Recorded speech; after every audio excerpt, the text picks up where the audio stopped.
Okay, all right. So this is the Regular Baptist Podcast again, and we are talking about biblical things from a regular Baptist perspective.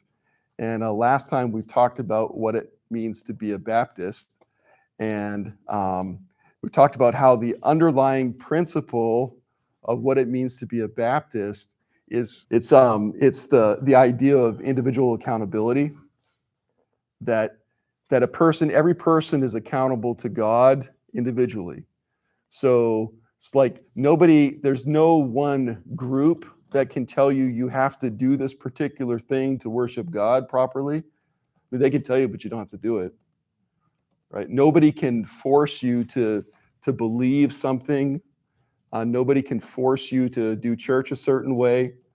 Nobody can force you to and how you're to pray to God or anything like that. And so Baptists have always been against things like the Roman Catholic Church with confession, going to confession, having to confess through a priest, because Baptists believe that no, we go directly to God. It's not an issue of going through somebody like that. And so that's kind of at the heart of what Baptists believe. And from there's a lot of different distinctive doctrines that we hold to. But I think it really starts with that concept of individual accountability.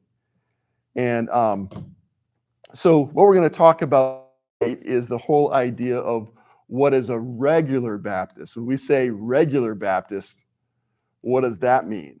So let me give you this is a quote from a guy who was a pastor back in, would have been like the early 1900s, when the regular Baptist churches were just being founded.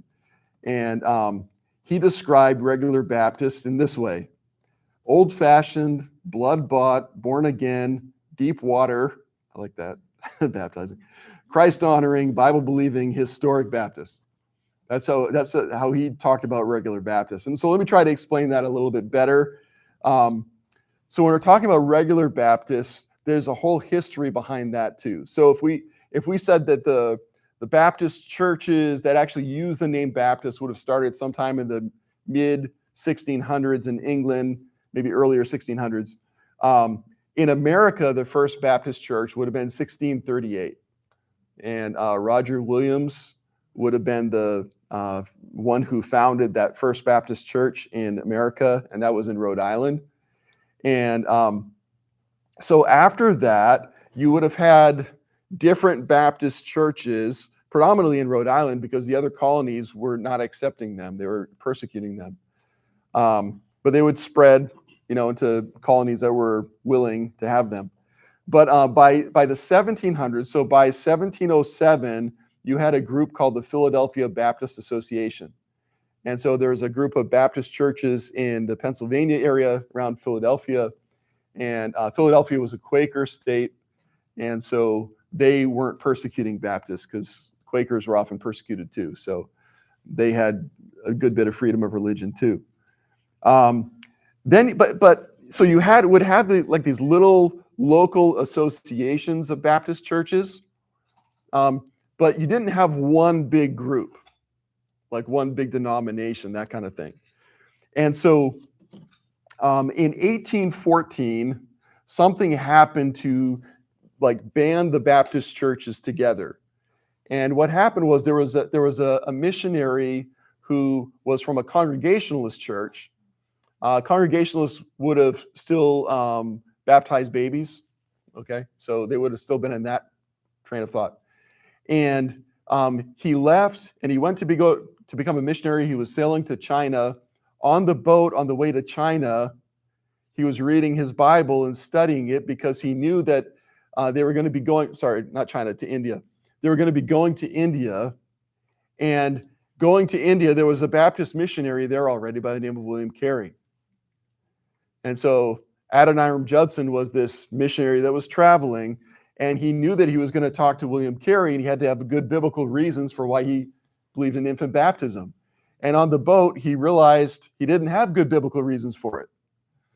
And somewhere, in I guess it would have been the Atlantic Ocean, I guess they're going around that way. he discovered that he had Baptist beliefs, that baptism was actually biblical. The problem is he was being supported by Congregationalist churches.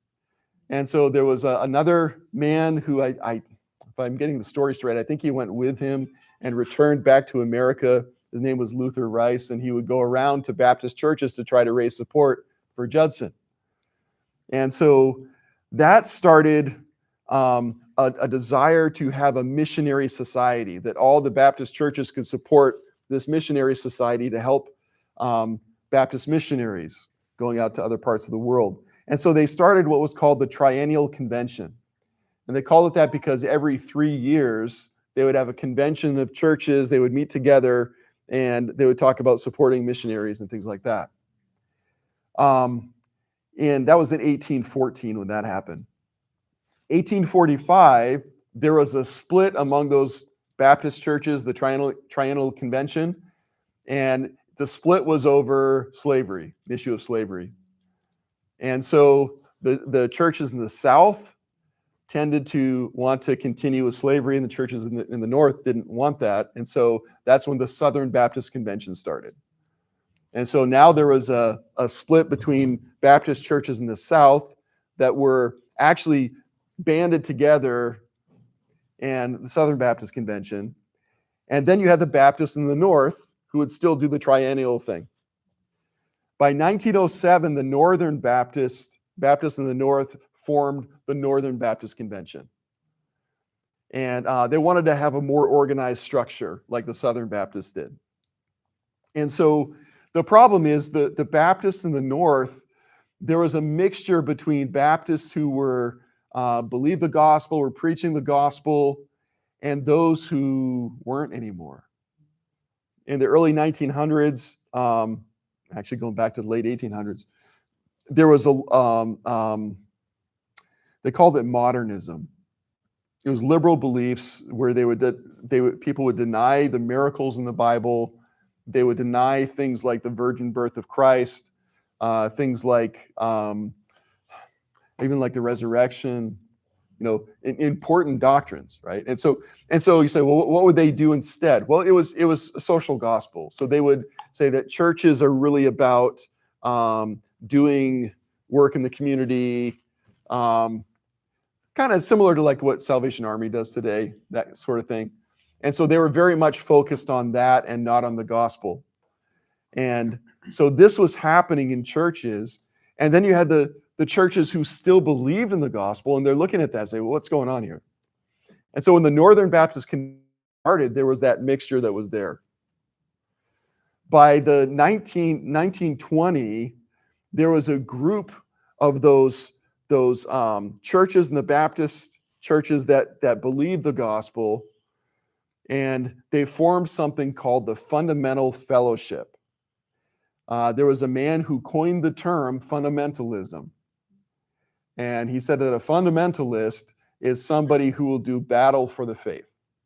Now, he didn't mean physically, right? Intellectually, right? You'd argue for it. You would battle against those who were going contrary to the gospel. And so they started this group within the Northern Baptist Convention called the Fundamentalist Fellowship. So when you think of the term fundamentalist, yeah, it was a Baptist who first came up with that term. I don't think the term was used before that. So they had this going on for about 2 years, and they were in the denomination, and every year they would have the convention meeting, and they were trying to find ways to get the liberals out and have it be run by conservatives. And so there was a pastor named W.B. Riley. He was from Minnesota, and he decided, well, here's what we'll do. At the next meeting, I'm going to stand up and I'm going to make a motion that we have a doctrinal statement that anybody in the denomination has to sign to be part of this denomination. And that will get the liberals out, and it will keep the conservatives in. And so it was called the New Hampshire Confession of Faith, and that was something that Baptists had made back in the 1700s, I think, or maybe 1800s. And so he gets up and he goes in this convention meeting, and he's ready to make the motion, and somebody beats him to it, one of the liberal pastors, and he gets up and he says, I make a motion that we accept the New Testament as our only statement of faith. Well, the problem with that is that, you could look at the New Testament and you can interpret it all kinds of different ways. The doctrinal statement was making it much more plain. This is how we interpret the New Testament. And so, but the people in the Baptist churches, are you going to vote against the New Testament? So it was a really slick move on the part of the liberal pastor. So after that happened, there was a lot of frustration. And so they formed another group, these conservative churches there, and it was called the Baptist Bible Union. And it was an organization of pastors. Those gospel preaching pastors within those Baptist churches formed this new organization. They were still in their churches, still in the Northern Baptist Convention. So that lasted for about 9 years, still trying to work in the convention to get the liberals out and have the conservatives stay in, and it just was not going well. Finally, by 1932, they decided we can't do this anymore. And this group that was most of them were part of this Baptist Bible Union, say we need to completely separate from the Northern Baptist Convention. We can't do this anymore. And that's when they formed the General Association of Regular Baptist Churches. Now, actually, an interesting note is that was in 1932. A few years earlier, in 1929, churches in California already did that. And they formed the California Association of Regular Baptist Churches, which is what we're still a part of today. And so it would be an association of churches. It wouldn't be a convention. A convention has more political machinery, you could say. A convention, like in the convention idea, you have churches giving money, and the money goes to this one, how do you want to say it? Goes in this one lump sum, and then from there they support organizations like that. And they saw the problem with that is that if you have liberals that come in, and if you have a missionary that's going out that doesn't preach the gospel, if I'm sending my money in, will that go to support that? And so they decided when they made this new association of churches, it wouldn't be like a denomination. It would just be a group of Baptist churches that are banding together in a rather informal way to do things like help support missionaries and things like that. And so they chose the name Regular Baptist. Now, why did they choose the name Regular Baptist? And what they meant by it was a regular Baptist was one who held to the fundamentals of the faith. Regular, almost in the sense of like Orthodox, like we hold to these regular truths that Baptists have always believed. And they felt like the more liberal churches who were denying the gospel, they were the irregular ones. And so that's where the whole term Regular Baptist came from. And so you could say this: a regular Baptist was somebody whose love for the truth forced them to separate from false teaching.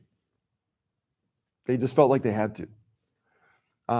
Let me read this for you. This is from one of the early Regular Baptist pastors. His name was Howard Fulton. He was from a church in Chicago, and he had actually published a pamphlet entitled "What Regular Old-Fashioned Baptists Stand For."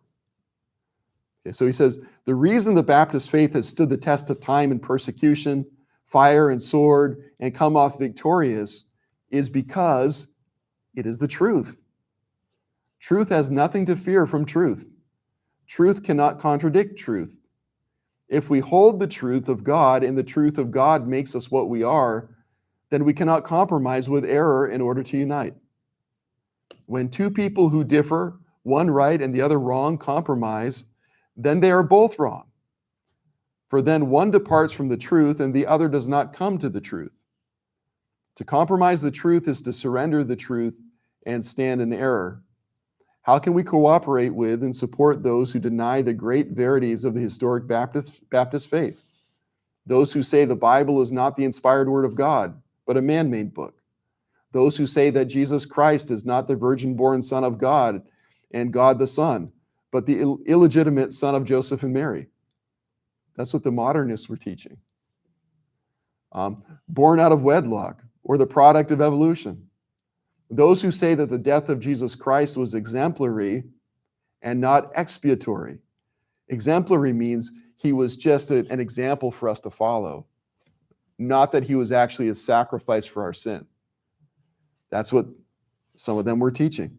Those who say that Jesus Christ did not rise bodily from the dead and is not coming back personally into his world of men. We are old-fashioned, regular Baptists because the New Testament makes us such. And so they felt that a regular Baptist is somebody who just takes the New Testament and believes it in the regular way that Baptists always have.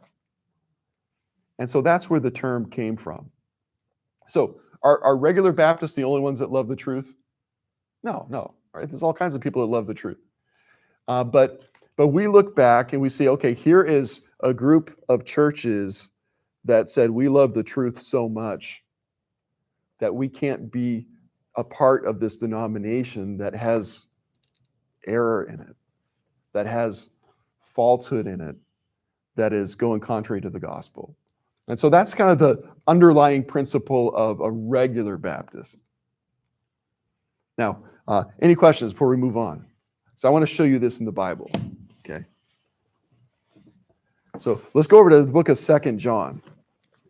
So 2 John.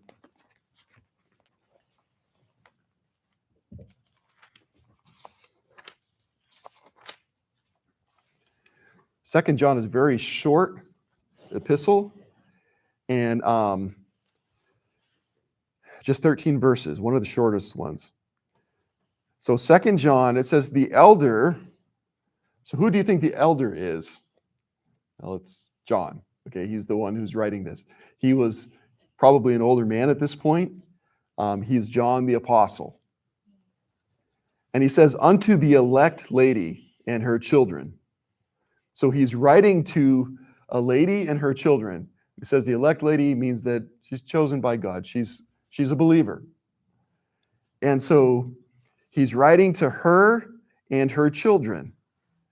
And so they're writing, and some people speculate, and maybe, according to verse 13, John ends and he says, the children of thy elect sister greet thee. So John's talking about this woman's sister was there with John, and she's sending greetings to her sister, this elect lady that he's writing to. Maybe this was John's wife, and the lady that he's writing to was his sister-in-law. I don't know. The Bible doesn't say specifically if John was married or not or what, but that's a speculation, could be. But this epistle was written about a specific issue. And here's the issue. There were false teachers that were looking for hospitality. So what would happen in those days, if you were a preacher and you were traveling around from city to city, you would come into a city, just like Jesus said. Remember when Jesus sent out the disciples 2 by 2? And he said, when you go into a city, look for a home and see if they will invite you in. And if they invite you in, stay in that home. And so when people would go, teachers would go from city to city, they would try to stay in someone's home. And that person would show them hospitality. And so John knew that there were these false teachers who weren't preaching the gospel, and they would be going into this lady's city and would be looking for hospitality. John knew that this lady, let's say it's his sister-in-law, he knew that she was a very nice lady. She was a Christian lady. She was a loving lady. And she would probably be very ready to show them hospitality because that's just the way she was. And so John's going to write to her and tell her what to do in these circumstances. You got a false teacher coming to town. Normally, you show hospitality to teachers who come into town. What do you do if it's a false teacher? Let's say, look at verse 10. Okay, here's John's answer. Here's what you do. If there come any unto you and bring not this doctrine, so they're a false teacher, they're not bringing the doctrine of Christ, receive him not into your house, neither bid him Godspeed. So John's answer is, okay, a false teacher comes in and they want hospitality, they want to stay in your home. What should you do? Don't let them stay in your home. Don't show them hospitality. And don't bid them Godspeed. When it says bid Godspeed in Greek, it's the kairein. It means it's the normal greeting that you would give to a friend of yours, and it means rejoice, have a good day. And he says, no, don't act inviting to them. Don't let them stay in your home. Now, why should she not do that? Look at verse 11. For he that biddeth him Godspeed is partaker of his evil deeds. Okay, so John says, if you are to welcome him, you're going to be sharing in his error. Okay, helping him promote that error, that false teaching. And so he says, make sure you don't do that. You don't want to do anything in any way that will seem to, the term we would use in legal terms in America is aid and abet, right? If you got a criminal and they're running from the law and you show them hospitality, or you help them evade the law, you're going to be in trouble for that. You could be prosecuted for that, aiding and abetting a criminal. And so John's saying it's the same kind of an idea. Now, let's look back at verse 1 again. And what I want to show you is that all through 2 John here, we see this emphasis on truth. Okay. It says, the elder unto the elect lady and her children, whom I love in the truth, and not only I, but also all they that have known the truth. We're going to see as we read through this word truth keeps coming up. Almost like John's trying to make a point, okay? Because he is. Verse 2, for the truth's sake, which dwelleth in us, and shall be with us forever. Grace be with you, and mercy and peace from God the Father and from the Lord Jesus Christ, the Son of the Father, in truth and love. I greatly rejoice that I found of thy children walking in truth, as we have received a commandment from the Father. And so we see here that John is really emphasizing this whole concept of truth. And what we're going to see in 2 John is he puts truth and love together. Say, John, if you say I shouldn't welcome them into my home, that's not being very loving, is it? Because it seems like you're being rude, like you're being unloving. And what John is going to show is no, love and truth must go together if they're going to be genuine. If you have love without truth, it's not real love. It's some kind of sentimentality that's not real.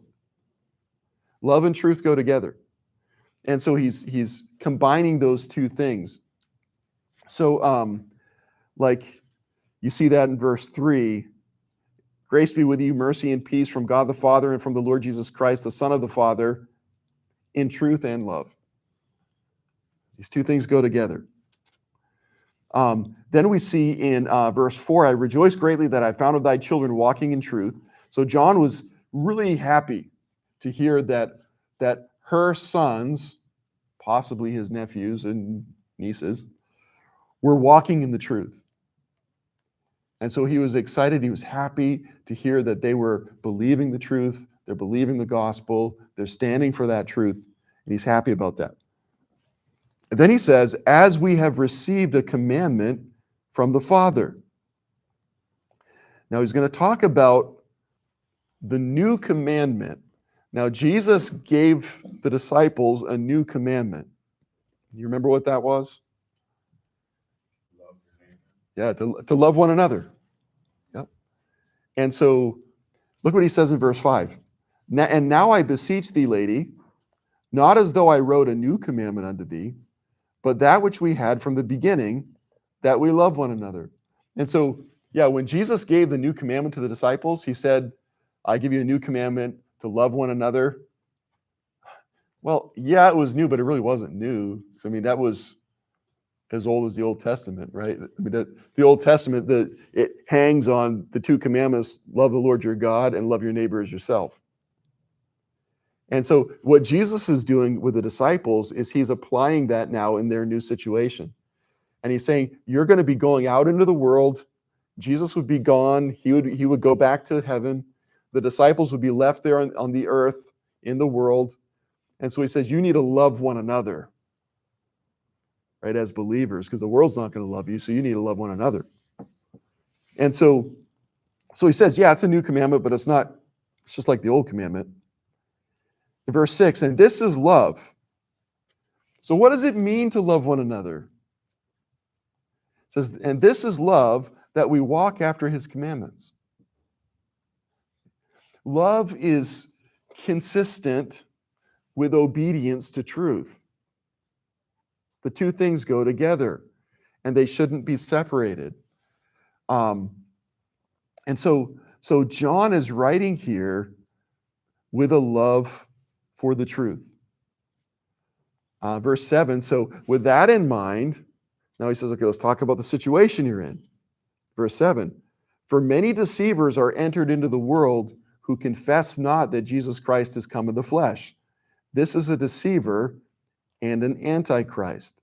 So John says here, there are these false teachers. Here's what they're teaching. They're denying that Jesus has come in the flesh. So what they would say, so there were those in John's day who were saying that when Jesus was here on earth, he wasn't a real man. He was like some hologram, kind of a ghost kind of thing, right? If you touched him, your hand might go through him. He wasn't a real man, because to them it just seemed like blasphemy for God to ever become a man. Because the physical world is an evil thing, and so how could God ever take part in the physical world? That kind of idea. And so there are these teachers who are saying, oh, I'm a Christian, I just don't really believe that Jesus was really a man. And so John is saying, that's a deceiver, and that's an antichrist.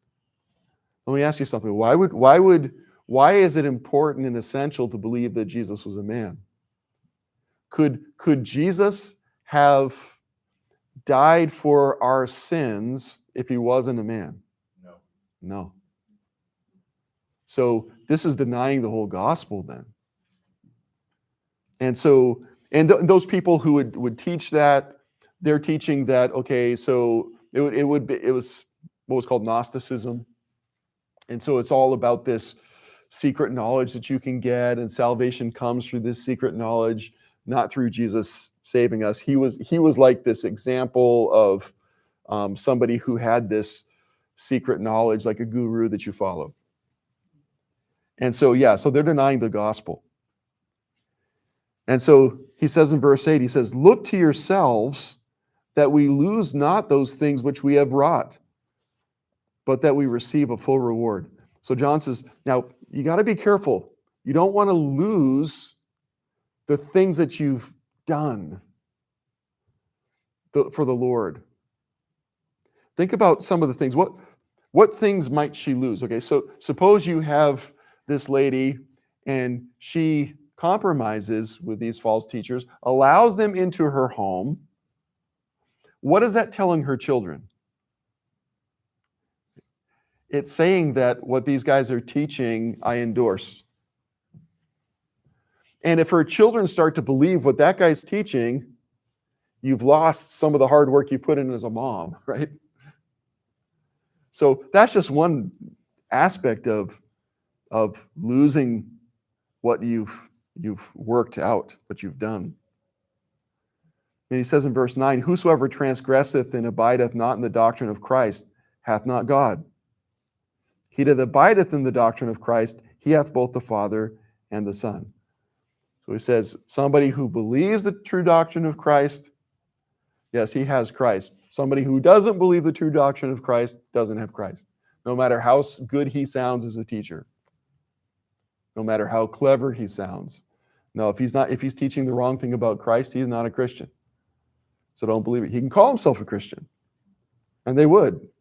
So don't believe it. He's not a Christian. And don't help him. Because if other people believe his doctrine, it's not going to save them. It's going to keep them in their sin and deceive them and confuse them. And so this whole aspect, what John is saying is, I'm telling you these things out of a love for truth. Let me ask you this. Would it be loving for this lady to take one of these false teachers into her home, help support them? Would that be loving to her children? No. Would it be loving to that false teacher? No.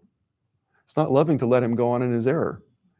Would it be loving to herself? No, because she'd be losing her reward, right? And compromising. Would it be loving to Christ? No, because he's saying blasphemous things about Jesus, who is the one that you love. Right? And so this is why he's saying that love and truth go hand in hand.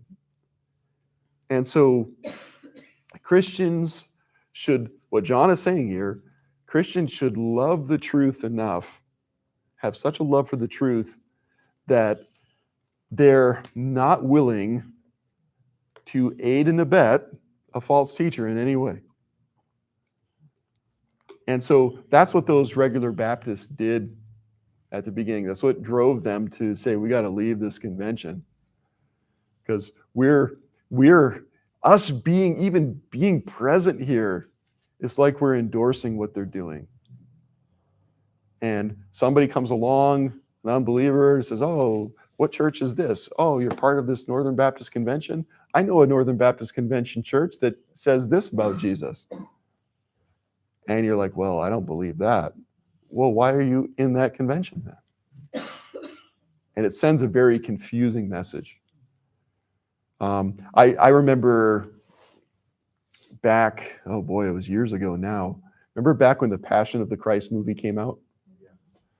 And Mel Gibson, did the movie. Mel Gibson is a self-proclaimed Catholic, right? He's very much, he said that even in the movie itself, he made it to be, he wanted the audience to suffer as they watched it, to kind of partake in the suffering of Christ. Because in the Catholic mindset, that helps atone for sin. Okay, your suffering. So Mel Gibson definitely did not believe the gospel like we do. And yet I remember there was, it was being shown, one of the advanced showings, they had a whole group of pastors there who were watching this, and they had Mel Gibson up on the stage, and here are people who claim to preach the gospel calling him brother. And I thought, wow, that's exactly what 2 John is saying not to do. Right? Is that loving to Mel Gibson to say that the gospel that you're preaching, that is not the truth? No, it's not. And it's not loving to their parishioners, to the other people in the audience there. Yeah. And so that was just one example that I saw, and I said, that's problematic. It's one thing to watch the movie knowing what it is, right? And saying, oh yeah, there's some problems here, there's some problem. Oh, you got that right. This is wrong. Okay. It's one thing to watch it with a discernment like that, but it's quite another thing to endorse it. And that's what they were doing. And I was like, wow. And I even in the movie, there were things in there that were contrary to Scripture. right? And so a regular Baptist is a Baptist who has a deep love for the truth. That's what we've been historically. Now, does that mean that I agree with every regular Baptist on everything? No, because there are some churches in our association that I would do things differently. But do we agree on the gospel and the basic fundamentals of the faith? Absolutely. Yeah. And if there were churches in our association that didn't believe in the fundamentals of the faith, we'd have to ask some serious questions, right? And we'd have to say, well, you can't remain in this association. Or if they were allowed to remain in the association, at some point we'd have to say, we can't remain in the association if you're going to allow that. And so that's kind of the idea of what a regular Baptist is. Unfortunately, in our association, our doctrinal statement is very good. It's a very good doctrinal statement.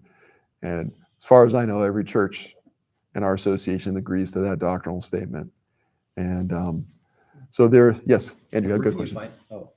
Where can you find that doctrinal statement? Yeah, if you go on I'm pretty sure the GARBC website has it. You can find it on there. You can go to the CARBC website, and they have the CARBC doctrinal statement, which is almost identical. You can go on the Victory Ranch website, which is almost an identical, which I think is identical to the CARBC website doctrinal statement. So, yeah.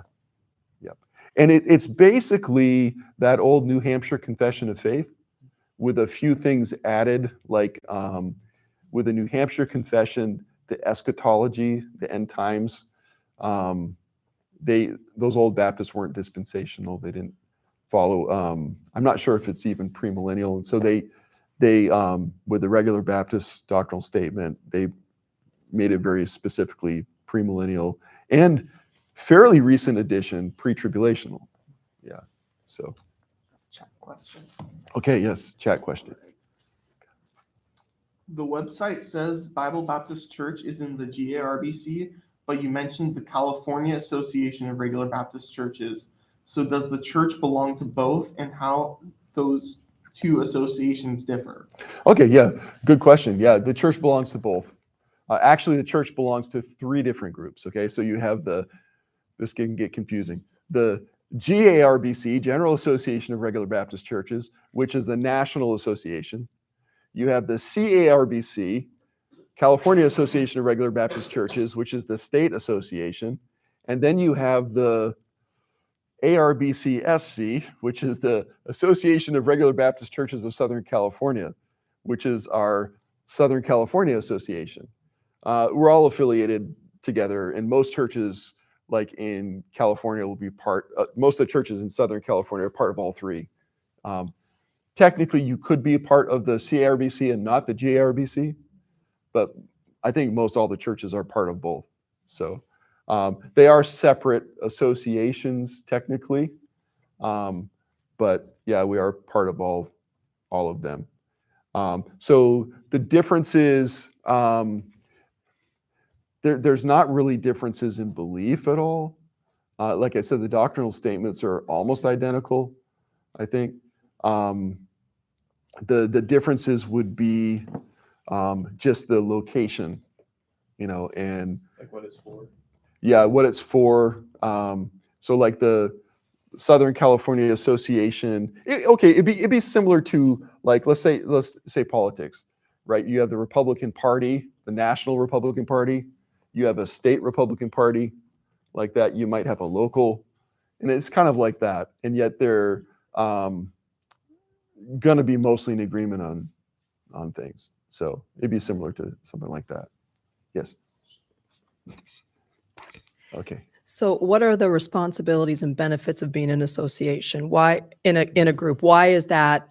Why do we consider that a better thing than just being a completely independent Baptist church? Right. Yeah. I grew up independent Baptist. I didn't know what regular Baptist was, and I didn't become a regular Baptist until I went to Michigan. That was when I was like early 20s. So that's when I learned what it even was. The benefits of being in an association are, good question. You can work together on certain things. Yeah, okay. Victory Ranch is a great example. So Victory Ranch is a camp that our Southern California Association of Churches owns. And so at one point back it was 70 years ago, because they're coming up on their 70th anniversary, our churches got together and said, we need a camp for kids to go to. And before they bought the property out at Victory Ranch, they actually were meeting at, for a while, they would go up to Temescal Canyon. And there used to be, well, before it burned, there used to be like a camp cabins and stuff up in there. And so they used to do that. And they found the property and they said, well, let's pool together our resources and buy this for our churches. And so that would be one example. Whereas one church, it'd be hard for them to have the money to do that. Several churches together can pool their resources and do something like that. Now, Victory Ranch it's like a separate entity in that it has its own board that runs it and stuff, but it is directly answers to the churches as a whole. So, yeah, like the churches vote who's going to be on that board and things like that. So, yeah, so that's one of the benefits. Sometimes the churches will pull together, and in the past there have been like colleges that aren't necessarily owned by the association, but are where the churches are working together to, let's work on this and do that. Yeah, so things like that. If you have a church that is without a pastor, like our state association has a representative who will go around and help churches if they're, say, without a pastor, and he gives them counsel on how to find a pastor and things like that. We meet normally once a month as pastors and with a pastor's fellowship, so that you're not just ministering alone. You know that there are other people that are going through some of the same issues you are, and so it's helpful to have that. All right. Yeah, hopefully that answers. Any other questions? Yes. Well, Yeah, you explained the benefits. What are the three sectors of the Baptist Church? The Liberty, the Calvary, and the Bible Baptist. Oh. Are they the same, under the same Right. umbrella of the So- Baptist ministries? So what it is, each of the churches has its own name, right? So like our name is Bible Baptist Church. It's just the name that we chose. Like there'll be a church that's called Liberty Baptist Church. It's just the name. It's not necessarily a separate association. So like within our association, like we were just at First Baptist Church of Walteria. There's a Calvary Baptist Church in Medina. And so they're just different names of the churches. It doesn't mean they're a different association like that. So Baptist would be the name that we share in common, and the other parts are just to distinguish the churches themselves individually. Yeah. So, and there's lots of different associations of Baptist churches in America. There are a lot of just independent Baptist churches who don't do anything with anybody, right? And they're kind of on their own. Now, a lot of times they will have other churches they fellowship with too, though it's not an official association of any sort. Yeah. Oh, one of the benefits too, okay, this is a very practical benefit for a GARBC church, is that if you are in the GARBC, you're automatically considered 501c3. So you get IRS status. You don't have to get the status individually by the IRS. If you're part of the GARBC, you have a blanket status for that. It means you're a nonprofit. They recognize that. So, yeah. means any money that's given to the church can be claimed on taxes, right? So it's a good benefit in America. All right. Yes, Andrew. So in order to like be in line with Second John and follow what it says, would any of this apply to, like, as far as not aiding and abetting people, not showing hospitality? Would that apply to non-believers ever? Right. It's not the same. It's different when it's a false teacher, because a false teacher is specifically promoting a certain belief and teaching others, right? When you're just dealing with a friend from work, right, who's an unbeliever, yeah, by all means, if he needs a place to stay, give him a place to stay. Maybe you can win him to the Lord. You're not endorsing his beliefs, and nobody thinks that you are. Where it's a false teacher, especially in those days where they would stay in a home, and that is part of how they were able to do what they do. That's kind of a different scenario, because in that case, it's like you are supporting their ministry, And so I think with a false teacher, it's a different thing that happens there. Is there a line that you would draw with calling somebody a false teacher? Because obviously every church is going to have some different beliefs. So where would you draw the line at, I'm not going to support this person? Right. I think the fundamentals of the faith. Okay. I mean, as far as what Second John is teaching, it would be the fundamentals of the faith. Are the things that they teach, or that they're teaching, are they contrary to the gospel? If somebody believes what they're teaching, will that person not be saved? Right? Those are the kind of the things. Beyond that, there are all these secondary issues, like baptism, right? So you can have someone who baptizes infants, and yet they say you're saved by trusting in Jesus Christ, and they're preaching the gospel. So I can call that person a brother, right? And it's not the same. They're not a false teacher per se. Now, as a church, I might still not want to support them, because I think that the thing that they're teaching that's wrong, infant baptism, can be a real hindrance to believers. And so I'm not going to, try to support them in the sense, I'm not going to give money to their ministry and things like that. Or maybe even, it really depends. I'd be very selective on if I was to do have them come in and preach in the church and things like that. And so there's all these different levels of what we call separation.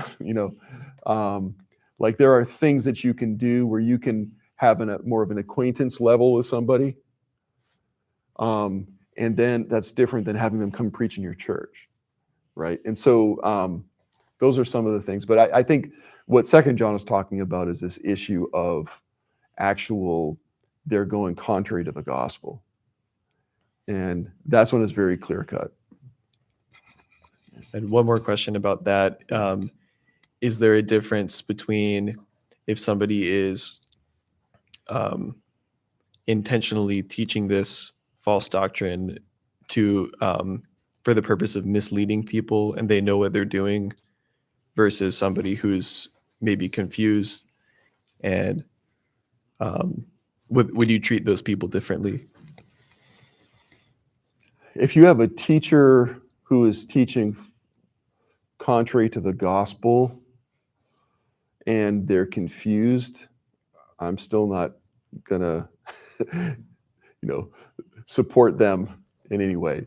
I think there is some difference between. I would probably try to talk with them, and if it's a matter of confusion, try to show them the truth, right? And there can be a difference that way. But as far as showing any kind of aiding and abetting of their ministry, no, I'm not going to, because that'd be a problem.